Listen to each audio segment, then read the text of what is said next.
अस्सलाम वालेकुम, hi and hello, welcome to the and Sports Pulse. And Sports Pulse में आप सबको खुशामदीद कहती हूँ। ओलंपिक्स को मैंने और आपने एंजॉय किया। बहुत सी ऐसी खबरें थी कि जिसे आपके साथ मिलकर सेलिब्रेट किया, और कुछ खबरें ऐसी भी थी कि जो जब सामने आई तो जिन पर अफसोस भी हुआ। और उन्हीं में से एक फाइनल न्यूज़ हम तक पहुंच चुकी है, आप तक भी पहुंच चुकी है, और वो है वनीश फोगाट को लेकर के, जिन्होंने जो अपील की थी सिल्वर मेडल के लिए, उसे फाइनली डिसमिस कर दिया गया है। तो इस पे बात करेंगे जनाब। इसके साथ साथ क्रिकेट का जो हंगामा है वो फिर से शुरू होने जा रहा है, और पाकिस्तान में एक ब्रेक के बाद टेस्ट सीजन शुरू होने जा रहा है। अभी पाकिस्तान की ए टीम वर्सेस बांग्लादेश की ए टीम आमने सामने है। वैसे तो ये दोनों ए टीम्स हैं, लेकिन जब आप स्कोर कार्ड देखेंगे तो पाकिस्तान की जानिब से जो शेर जवान खेल रहे हैं, जो हीरोज खेल रहे हैं, जो स्टार्स खेल रहे हैं, उनके नाम देखकर आप हैरान हो जाएंगे कि ये नाम ए टीम में कैसे हैं। इस पे आपसे बात करेंगे कि ये जो ए टीम पाकिस्तान की बड़ा अच्छा बांग्लादेश के खिलाफ परफॉर्म कर रही है, इस चीज़ को हम सेलिब्रेट करें या पाकिस्तान की अप्रोच पे अफसोस करें कि कब सोच बदलेगी, कब हम फ्यूचर को देखना शुरू करेंगे, कब अपने टैलेंट पर ट्रस्ट करना शुरू करेंगे। इसके साथ साथ जनाब इंडिया में भी जो दुलीप ट्रॉफी है उसकी बड़ी ज़बरदस्त खबरें आ रही हैं। काफ़ी स्टार्स कम बैक करने जा रहे हैं। जनाब इंडिया में जहाँ पर प्रैक्टिस के लिए डोमेस्टिक खेला जा रहा है, क्योंकि रणजी ट्रॉफी जब हो रही होगी तो टीम इंडिया मसरूफ होगी। अब जो दुलीप ट्रॉफी है उसके अंदर इंडिया के बड़े नाम फिर से कम बैक करने जा रहे हैं। दूसरी जानिब पाकिस्तान में प्रैक्टिस के नाम पे बांग्लादेश के बच्चों के साथ हमारे सीनियर खिलाड़ी खेल रहे हैं। नसीम शाह ने 3 विकेटें ले ली पहले दिन, मीर हमजा ने 3 विकेटें ले ली, मोहम्मद अली ने एक खिलाड़ी को आउट कर दिया। बड़ी अच्छी परफॉर्मेंस है, यानी कि 122 पे पूरी टीम बांग्लादेश की ऑल आउट हो गई। इसमें ऐसा क्या बड़ा हो गया? यानी कि यही हमारे खिलाड़ी हैं जो कि इंग्लैंड के खिलाफ खेलते हैं, यही हमारे खिलाड़ी हैं जो कि ऑस्ट्रेलिया के खिलाफ खेलते हैं, अब यही हमारे खिलाड़ी हैं जो कि बांग्लादेश की ए साइड से खेल रहे हैं, और उस ए साइड के अंदर बांग्लादेश के कोई बड़े नाम मौजूद नहीं हैं। एक उनके मोहम्मद हसन जोए हैं जो कि इससे पहले बांग्लादेश की ए टीम में पाकिस्तान के मद्दे मुकाबले ऑस्ट्रेलिया में खेले हैं अभी रिसेंटली। इसके अलावा जनाब उनके मोमिनुल हक हैं जो कि टेस्ट मैच पहले खेले हुए हैं, वरना अदरवाइज सारे उनके यंग खिलाड़ी हैं। जो उनके कैप्टन हैं वो भी यंग हैं। अब यहाँ पे सोचने की बात यह है कि नसीम शाह को वो 3 विकेटें लेके बांग्लादेश के खिलाड़ियों के खिलाफ कितना कॉन्फिडेंस आ गया होगा, या मीर हमजा को ज़्यादा कॉन्फिडेंस आया होगा, या फिर हसन मुराद जो कि उनके बिल्कुल नए खिलाड़ी हैं, और पाकिस्तान के 2 ऐसे खिलाड़ी उन्होंने आउट किए जो कि काफ़ी रन बना रहे थे और पाकिस्तान से खेल चुके हैं। जी बिल्कुल, उमर अमीन और सऊद शकील, कि जिन्होंने अगर हम इस 4-डे क्रिकेट की बात करें, इस मैच की बात करें, तो जो यंग टैलेंट था हमारा, चाहे साइम अयूब है जो कि टेस्ट टीम का भी हिस्सा है, या हुरैरा हैं, वो फेल हो गए। और खेला कौन आगे? सऊद शकील जो कि आपकी वैसे ही टेस्ट टीम का भी हिस्सा है मुस्तकिल। उमर अमीन जो कि मुसलसल 14-15 साल से पाकिस्तानी टीम के साथ हैं, चांसेस उनको नहीं मिले, लेकिन वो टेस्ट क्रिकेट खेल चुके हैं। डोमेस्टिक के अंदर पिछले 2-3 सालों से बेतहाशा रन बना रहे हैं। मैं एज की उनकी बात नहीं करूंगी, काफ़ी लोग उनकी एज को क्रिटिसाइज कर रहे हैं। ठीक है, वो इस वक्त 30+ हैं, लेकिन अगर वो इतना ही अच्छा खेल रहे हैं तो आप उनको पाकिस्तान की साइड से खिलाएं। ए टीम से उनको खिलाने की क्या तुक बनती है जब आपके पास नए लोग मौजूद हैं? क्या यहाँ पे साहबजादा फरहान को नहीं होना चाहिए था? क्या यहाँ पे हसीबुल्लाह की जगह नहीं बनती थी जो इन नामों को खिलाया जा रहा है? और कौन सी ऐसी प्रैक्टिस मिलेगी इन्हें? फायदा तो यहाँ पे बांग्लादेश की ये टीम को हो रहा है कि वो ए टीम के नाम पे पाकिस्तान के सुपरस्टार से खेल रहे हैं, नसीम शाह से खेल रहे हैं, मीर हमजा से खेल रहे हैं, सऊद शकील से खेल रहे हैं। पाकिस्तान को क्या फायदा हो रहा है? बांग्लादेश में तो उनके कोई ऐसे स्टार्स खिलाड़ी मौजूद नहीं है। बांग्लादेश की टीम आ चुकी है पाकिस्तान, वो प्रैक्टिस कर रही है। पाकिस्तान को अपनी सोच बदलने की ज़रूरत है।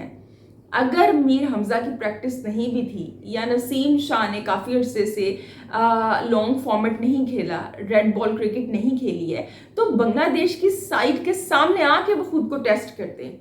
बांग्लादेश का अगर हम हेड टू हेड चेक करेंगे, मैंने पहले भी बताया था, पाकिस्तान में आज तक ऐसा नहीं हुआ कि बांग्लादेश कोई टेस्ट मैच पाकिस्तान से जीती हो। पाकिस्तान ने सब टेस्ट मैच उन्हें हराए हैं, ना सिर्फ पाकिस्तान में बल्कि बांग्लादेश में जाके भी। तो ऐसा क्या डर है आपको, ऐसा क्या खौफ है आपको, यंग टैलेंट पे आप ट्रस्ट क्यों नहीं कर सकते? जब हमारी मैनेजमेंट ट्रस्ट नहीं कर सकती तो हम कैसे, जो कैप्टन आते हैं, बाबर आजम हैं या शाहीन है या दूसरे जब खिलाड़ी नेशनल साइड से खेलते हैं, जब वो यंग टैलेंट पर ट्रस्ट नहीं करते, उनको हम कैसे ब्लेम करें, उनसे हम कैसे क्वेश्चन करें जब आप लोगों में हिम्मत नहीं है? तो पाकिस्तान को सोच बदलने की ज़रूरत है। और ये जो बड़े कारनामे अंजाम दिए जा रहे हैं बांग्लादेश की ये टीम के सामने, इनके ऊपर तारीफ करते हुए भी शर्मिंदगी महसूस हो रही है। सो इस पे मज़ीद डिस्कस करने के लिए, बात करने के लिए कुछ भी नहीं रह गया अफसोस के अलावा। इंडिया की बात कर लेते हैं, दुलीप ट्रॉफी की, और वहाँ पे जनाब ऋषभ पंत कम बैक करने जा रहे हैं। वो जो उनका एक्सीडेंट हुआ था लाइफ थ्रेटनिंग, उसके बाद अब वो रेड बॉल क्रिकेट को फोकस कर रहे हैं, यानी वो टेस्ट मैच खेलना चाहते हैं। इसके साथ साथ स्काई का नाम दिखाई दे रहा है, क्योंकि स्काई ने अभी रिसेंट कहा है कि वो इंडिया की जानिब से तमाम फॉर्मेट खेलना चाहते हैं, वो T20 में रिस्ट्रिक्ट होके नहीं रहना चाहते। सो वो भी टेस्ट में कम बैक कर रहे हैं, यानी कि जो दुलीप ट्रॉफी है उसमें कम बैक करने जा रहे हैं, और यकीनन अच्छा खेलेंगे तो टेस्ट साइड में भी मुस्तकिल जगह बना सकते हैं। अपनी चांसेस उनको दिए गए थे लेकिन कामयाब नहीं हो सके। इसके साथ साथ अगर हम दीगर नामों को देखें तो दुलीप ट्रॉफी जो है उसके अंदर 4 टीम्स हैं। इस 4 टीम के अंदर 4 कैप्टन्स हैं और एक श्रेयस अय्यर होंगे।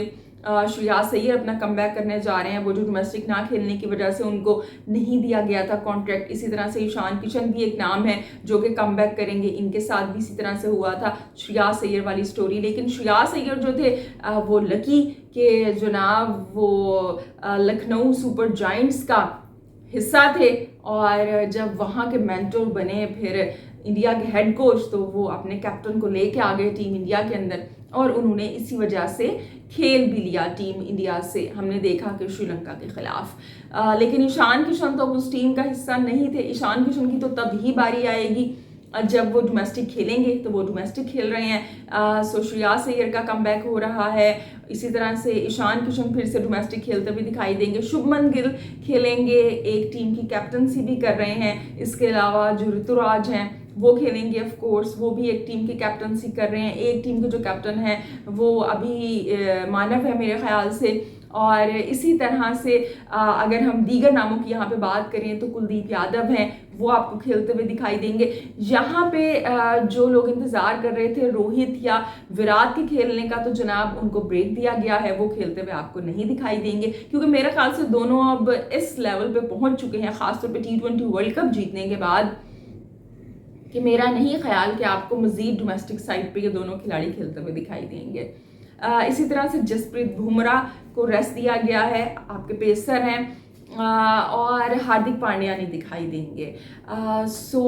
अगर हम यहाँ पे कुछ दीगर नामों को देखें तो नीतीश रेड्डी हैं कि जिनको जिम्बाब्वे के टूर पर शामिल किया गया था, लेकिन अनफॉर्चुनेटली उनकी हार्निया की सर्जरी हुई कि जिसकी वजह से वो नहीं हिस्सा ले सके, तो वो अप टू द फिटनेस पे डिपेंड करता है। वो भी आपको खेलते हुए दिखाई देंगे। तिलक वर्मा भी इंजरी से सफ़र कर रहे थे, IPL में इंजरी हो गई थी उन्हें, उसके बाद अब वो यहाँ पे दुलीप ट्रॉफी खेलेंगे। काफ़ी नाम है, मैं सिर्फ उन नामों की बात कर रही हूँ जो कि नेशनल साइड से खेलते हैं या जो कम बैक करने जा रहे हैं। इसी तरह से शामी जो हैं, Shami gonna miss out Duleep trophy. वो गालिबन ऐसी खबरें आ रही हैं कि जो बांग्लादेश से टीम इंडिया खेलेगी सितंबर में, उस टीम का हिस्सा होंगे। अभी वो अपनी जनाब रिकवरी की जानिब है, और जो NCA है बेंगलुरु में, वहाँ पे उनकी ट्रेनिंग जारी है। सो ये ऐसे नाम है जो कि आपके दुलीप ट्रॉफी में खेलते हुए दिखाई देंगे।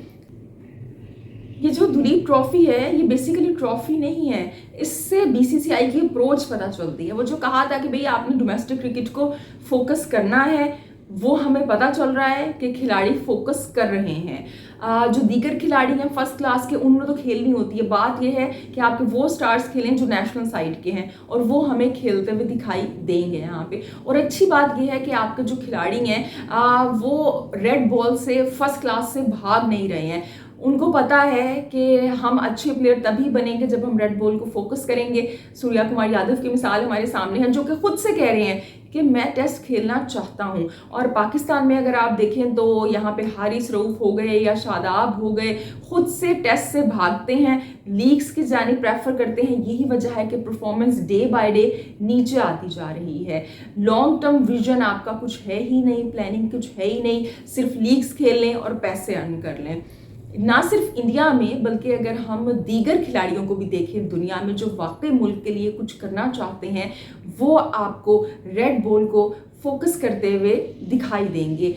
इसकी एक और मिसाल एडम जंपा है। एडम जंपा जो कि बेहतरीन लेग स्पिनर हैं और आईपीएल से खेल चुके हैं। अभी भी अगर हम लास्ट सीजन की बात करें तो राजस्थान रॉयल्स ने उनको रिटेन किया था, but then he pulled out due to personal reasons. अब उनकी स्टेटमेंट सामने आई है एंड ही सेड ऑस्ट्रेलिया ने मुझे 2 साल का कॉन्ट्रैक्ट दिया है and he is very obliged. So वो अपने मुल्क को ज़्यादा से ज़्यादा रिप्रेजेंट करना चाहते हैं, टेस्ट क्रिकेट खेलना चाहते हैं। ही सेड कि मेरा जो फोकस है वो टेस्ट क्रिकेट की जानिब है, अब मैं मज़ीद फ्रेंचाइज क्रिकेट नहीं खेलना चाहता, मैं उसमें इंटरेस्टेड नहीं हूँ। सो ये उन प्लेयर्स की अप्रोचेस हैं जो कि अपने मुल्क से सिंसियर हैं, जो कि जानते हैं कि कौन सा फॉर्मेट हम अडॉप्ट करेंगे तो हमें कामयाबी मिलेगी, तो हम आगे जाएंगे, तो हमें याद रखा जाएगा। आप क्या समझते हैं, चाहे शादाब हैं, चाहे यहाँ पे हारिस रऊफ हैं, या दीगर वो खिलाड़ी, मोहम्मद आमिर का नाम आप ले लें या इमाद वसीम का नाम आप ले लें, वो खिलाड़ी जो कि पास्ट में लीग क्रिकेट को फोकस करते रहे हैं और अब खिलाड़ी जो कि फोकस कर रहे हैं लीग क्रिकेट को या शॉर्ट फॉर्मेट को, T20 क्रिकेट को, ये क्या समझते हैं कि ये बड़े नाम बन जाएंगे? 4-4 ओवर करवा के आप कौन सी ऐसी एक्सपर्टीज़ है, कौन सी ऐसी स्किल्स है कि जिसमें आपकी इजाफा हो जाएगा? जब तक आप रेड क्रिकेट नहीं खेलेंगे, जब तक आप लॉन्ग फॉर्मेट नहीं खेलेंगे, आप कभी भी आगे नहीं आ सकते, आप तरक्की नहीं कर सकते। कहाँ तो जेम्स एंडरसन हैं जो कि अब भी रिटायर नहीं होना चाहते थे, मज़ीद सर्व करना चाहते थे अपने मुल्क को। उनको कहा गया अब रिटायर हो जाएं, नए टैलेंट को चांसेस देने हैं। और यहाँ पे हमारे पास हारिस रऊफ हैं कि जिनको चांस दिया जा रहा था, but he wasn't ready for it. So sky जैसे नाम हमारे पास मौजूद हैं, सूर्या कुमार यादव जो कि टेस्ट क्रिकेट को फोकस करना चाहते हैं, लॉन्ग फॉर्मेट खेल रहे हैं, एडम जंपा हैं और दीगर नाम मौजूद हैं। और वहाँ पे अफसोस की बात है कि पाकिस्तान में हारिस रऊफ और शादाब खान जैसे नाम मौजूद हैं जो कि रेड बॉल से भागते हैं और सिर्फ पैसे को फोकस कर रहे हैं, सिर्फ और सिर्फ लीग क्रिकेट को फोकस कर रहे हैं। सो जनाब, ये कुछ क्रिकेट की खबरें। और अब ज़रा हम जल्दी से वनीश फोगाट की बात कर लेते हैं कि जिनकी जो अपील थी सिल्वर मेडल के लिए, उसको डिसमिस कर दिया गया। अब देखिए, जब ये अपील हुई थी तब ही मुझे ऐसा लग रहा था कि आई डोंट थिंक सो कि उनको सिल्वर मेडल मिलने वाला है। इसकी कुछ वजूहात हैं। इसकी रीज़न सबसे बड़ी ये है कि जो रूल्स बनाए गए हैं रेसलिंग फेडरेशन की जानिब से, वो यकीनन कुछ ना कुछ सोच के बनाए गए हैं और ऐसा नहीं हो सकता कि वो किसी एक खिलाड़ी के लिए चेंज कर दिए जाएं। पास्ट में हमने देखा है कि ऐसे भी खिलाड़ी हैं जो कि नहीं कॉम्पिटिशन्स में हिस्सा ले सके, कि जिनका वेट जो था वो 100 ग्राम से भी कम आया था, इवन 50 ग्राम आया, वो नहीं खेल सके। तो अगर आप एक खिलाड़ी को due to certain reasons exemption दे देते हैं, तो फिर तो आपके पास दीगर जो पास्ट में खिलाड़ियों के साथ ऐसा हुआ उनकी लंबी लाइन लग जाएगी। हाँ, ऐसा हो सकता है कि अब इस केस के बाद वो कुछ रूल्स में तब्दीली कर लें, लेकिन अगर विनेश को यहाँ पे सिल्वर मेडल दे दिया जाता तो बहुत से क्वेश्चन रेज हो सकते थे। सो मुझे शुरू में ही वो लग रहा था कि नहीं मिलेगा, लेकिन जब ये जो डिसीजन डिले होना शुरू हुआ और तीसरी दफ़ा डिले हुआ, तो तब मुझे ऐसे वो लगा कि शायद मेरे ख्याल से जो लूप होल्स हैं वो क्रैक कर लिए हैं जो रिप्रेजेंट कर रहे हैं लॉयर्स विनीश को, तो शायद कुछ तब्दीली हो जाए, कुछ मिरेकल हो जाए। लेकिन जनाब ऐसा नहीं हुआ और जो उनकी वो क्या कहेंगे ना रिक्वेस्ट थी सिल्वर मेडल के लिए, उसको डिसमिस कर दिया गया है। ऐसा होना था। सो मेंटली कहीं ना कहीं रेडी थे हम सब, और वो खुद भी रेडी होंगी, लेकिन जब आपको उम्मीद होती है तो अफसोस तो होता है। लेकिन इससे सीखने की ज़रूरत है कि क्या ऐसी गलती हुई जो कि फ्यूचर में ना हो, क्योंकि सिर्फ विनीश के साथ नहीं हुआ ऐसा, अंतिम पंगल के साथ ऐसा हुआ, जो कि आपके इतना अच्छा आपका प्रोस्पेक्ट, और ऐसे वो लग रहा था कि जिस तरह से वो गई थी कि मेडल लेके आएंगी, लेकिन उनको भी अपना जो वेट है वो लो करना पड़ा, कम करना पड़ा, और वो वेट तो कम हो गया, लेकिन उनकी वो इतनी एग्जॉस्टेड हो गई थी कि वो 10-0 से हार गई पहले ही राउंड में और आगे नहीं प्रोसीड कर सकी। सो इंडिया को सोचने की ज़रूरत है कहाँ पे गलतियाँ हो रही हैं, उनको क्रैक करें, क्योंकि जो वेट कम करना है इसको टाइम लगता है एक कैटेगरी में फिट इन होने के लिए। वो रेसलर के जिन्होंने विनीश से खेलना था, कि जो बाद में अमेरिका की गोल्ड मेडल जीती भी यूएसए की, शी सेट कि आई कैन अंडरस्टैंड कि विनीश किस चीज़ से गो थ्रू हो रही होंगी, और उनको उस कैटेगरी में आने के लिए 2 साल लगे, और जो विनीश थी वो कुछ मंथ्स में उसमें सेट होना चाह रही थी। तो आपकी बॉडी है, उसका सिस्टम है, आपका मेटाबॉलिज्म है, इन सब चीज़ों को देख कर चलना होता है। यकीनन इंडिया फ्यूचर में ये जो गलतियाँ हुई हैं, जो मिस्टेक्स हुई हैं, उनसे सीखेगा। सो जी जनाब, ये आज की वीडियो थी। अब आपसे इंशाल्लाह जल्द ही लाइव स्ट्रीमिंग में भी मुलाकात होगी, और आप लोग अपना फीडबैक ज़रूर दीजिएगा, हंसते मुस्कुराते रहिएगा, क्योंकि आप मुस्कुराते हुए बहुत अच्छे लगते हैं। अल्लाह निगहबान।